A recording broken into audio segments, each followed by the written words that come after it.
Christine Blinn. This is my 7th year here at Central High School, and I teach English and journalism.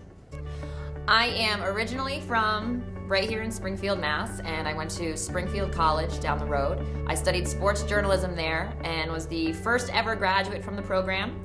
And from there, I went down to New York City, and I was a writer for 5 years before moving back here and becoming a teacher in the community that I love.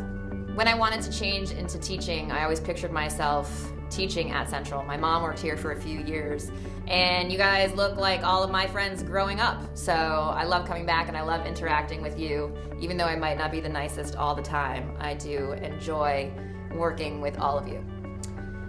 As a writer, I love teaching English because I feel that one of the hardest things is to learn to express ourselves through words. And I want to help you guys be as intelligent as you are in your brains on paper when you write.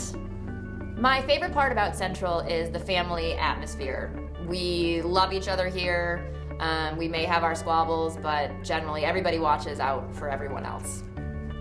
Outside of school, I like to play volleyball. I played at Springfield College for a couple years, and I actually coached here at Central for a few years with the great Coach McBride. But I had to stop doing that because I actually started a side career of stand-up comedy. I didn't start doing stand-up until 3 years ago, even though for about 10 years I've been really interested in it. I've always been big on comedy films and watching stand-up routines, but I never had the guts to do it. I wish I had started it a lot earlier. I finally decided at 33 to suck up the stage fright and just get out there and do it. And I was very, very horrible for many, many, many performances. And I'm just starting to get comfortable on stage now. Getting on stage for me is actually a very, very difficult thing, and it's one of the things I want to teach my students, especially during things like poetry out loud, and if you're doing that in your English class. You definitely need to try it because you first of all have to learn that getting on stage isn't going to kill you, no matter how scared you are. The first time I ever went on stage, I stared at the floor.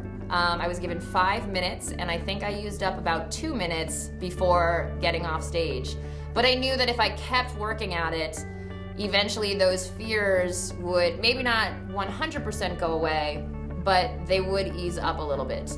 And it has happened, and it continually gets better. So, I challenge you to consider that also whenever you're doing something that you are afraid of. It just makes you better, a better public speaker, a better communicator, and just generally learning to push through fears better as a person. So for my future in comedy, I hope that I just continue growing. I've now performed in Boston, New York, LA. And until that takes off, though, I am more than happy to sit in classrooms with you and teach you and steal a whole bunch of material from you guys until that point.